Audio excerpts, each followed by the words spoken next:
जय श्री कृष्ण मित्रों, आज આપણે બનાવીશું બટેટામાંથી એકદમ નવો અને ટેસ્ટી નાસ્તો।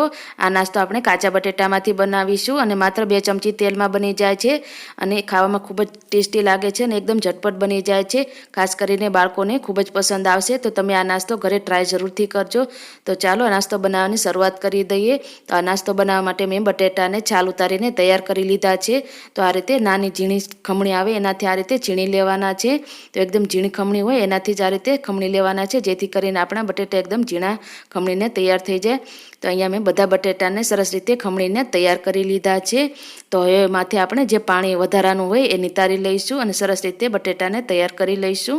અને વધારાનું પાણી નિતારીને આપણે બટેટાને એક બાઉલમાં એડ કરી દઈશું।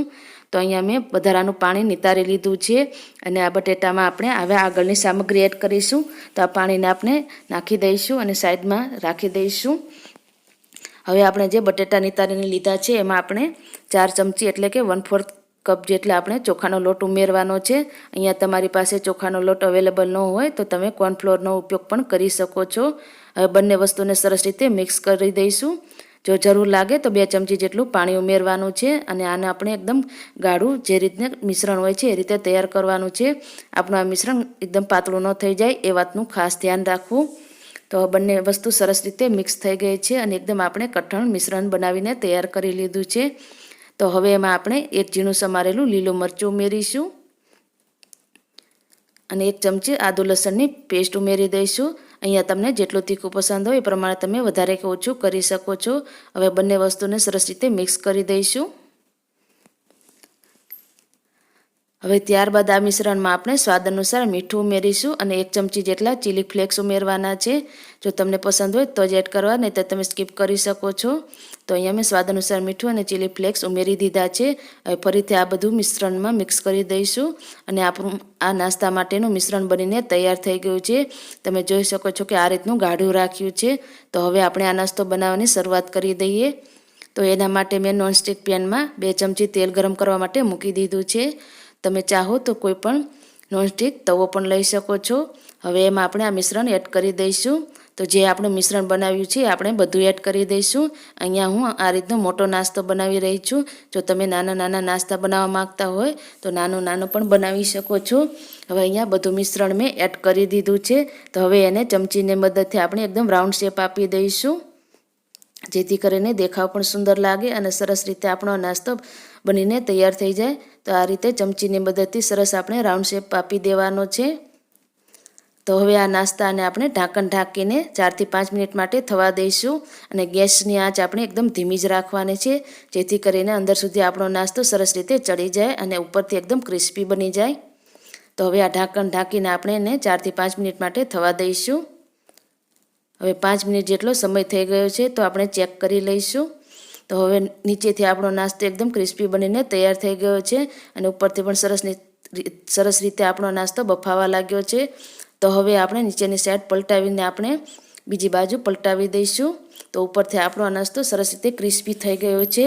તો હવે એની ઉપર આપણે પિઝા સોસ ઉમેરીશું। તો આ નાસ્તો આપણે એકદમ પિઝા ફ્લેવરમાં બનાવવા જઈ રહ્યા છીએ। તો તમને આ નાસ્તો ખૂબ જ ભાવશે અને ખાસ કરીને બાળકોને ખૂબ જ પસંદ આવે છે। તો હવે આ પિઝા સોસ એડ કરી દઈશું અને સરસ રીતે પાથરી દેવાનો છે। જો તમારી પાસે પિઝા સોસ અવેલેબલ ન હોય તો તમે ટમેટો સોસ પણ ઉપયોગ કરી શકો છો। સોસ આપણો સરસ રીતે પથરાઈ ગયો છે। તો હવે એની ઉપર આપણે ચીઝ એડ કરી દઈશું। અહીંયા મેં પ્રોસેસ ચીઝનો ઉપયોગ કર્યો છે, તમારી પાસે જે અવેલેબલ હોય એ તમે એડ કરી શકો છો। હવે ત્યારબાદ તેમાં આપણે મનગમતા શાકભાજી એડ કરીશું। જે રીતે આપણે પિઝાની ટોપિંગ કરીએ છીએ એ જ રીતે આપણે આ નાસ્તાનું ટોપિંગ કરવાનું છે। તો અહીંયા મેં ટમેટાં, કેપ્સિકમ અને ડુંગળી લઈ લીધા છે। તમને જે શાકભાજી પસંદ હોય એ પ્રમાણે તમે વધારે કે ઓછા કરીને આ ટોપિંગ કરી શકો છો। તો સૌથી પહેલાં આપણે ટમેટાને એડ કરી દઈશું અને ગોઠવી દઈશું અને ત્યારબાદ આપણે કેપ્સિકમને, ડુંગળીને પણ સરસ રીતે આ રીતે ગોઠવી દેવાના છે। જે જ રીતે આપણે પિઝામાં ગોઠવતા હોઈએ છીએ એ જ રીતે આપણે પિઝાનું ટોપિંગ બનાવીએ એ જ રીતે આ તૈયાર કરી લેવાનું છે। જો તમારે પિઝાની રેસીપી જોઈતી હોય તો તમે મારી ચેનલ ઉપર કડાઈમાં મેં પિઝાની રેસીપી બનાવેલી છે, તો તમે એ મારી ચેનલ ઉપર જોઈ શકો છો। હવે ત્યારબાદ તેમાં આપણે ઓરેગાનો અને ચીલી ફ્લેક્સ ઉમેરી દઈશું। એ તમારા ટેસ્ટ પ્રમાણે વધારે કે ઓછા કરી શકો છો। અને ત્યારબાદ ફરીથી આપણે એની ઉપર આપણે ચીઝ એડ કરી દઈશું. અહીંયા તમને જેટલું પસંદ હોય એ પ્રમાણે તમારે એડ કરી દેવાનું છે. હવે આ નાસ્તાને આપણે ઢાંકણ ઢાંકીને ધીમા ગેસ ઉપર 4 થી 5 મિનિટ માટે થવા દઈશું, જેથી કરીને આપણું ચીઝ અને શાકભાજી સરસ રીતે ચડી જાય અને નાસ્તો પણ આપણો એકદમ નીચેથી ક્રિસ્પી બની જાય. તો હવે આપણો 5 મિનિટ બાદ આ નાસ્તો બનીને સરસ રીતે તૈયાર થઈ ગયો છે. ચીઝ પણ સરસ રીતે મેલ્ટ થઈ ગયું છે. તો હવે આ નાસ્તાને આપણે બહાર કાઢી લઈશું અને કટિંગ કરી લઈશું. તમે જોઈ શકો છો ને એકદમ પીઝા જેવો જ લાગી રહ્યો છે આપણો આ નાસ્તો. ખબર પણ નહીં પડે કે આપણે પીઝાના બેઝમાંથી આ નાસ્તો નથી તૈયાર કર્યો, પરંતુ બટેટામાંથી બનાવ્યો છે. એકદમ પીઝા જેવો જ દેખાઈ રહ્યો છે આ નાસ્તો. જો તમને અમારો વિડીયો પસંદ આવ્યો હોય તો તમારા ફ્રેન્ડ્સ અને ફેમિલીમાં શેર કરજો અને ચેનલને સબસ્ક્રાઈબ કરજો અને વિડીયોને એક લાઈક જરૂરથી આપજો અને કમેન્ટ કરવાનું ભૂલતા નહીં. ધન્યવાદ.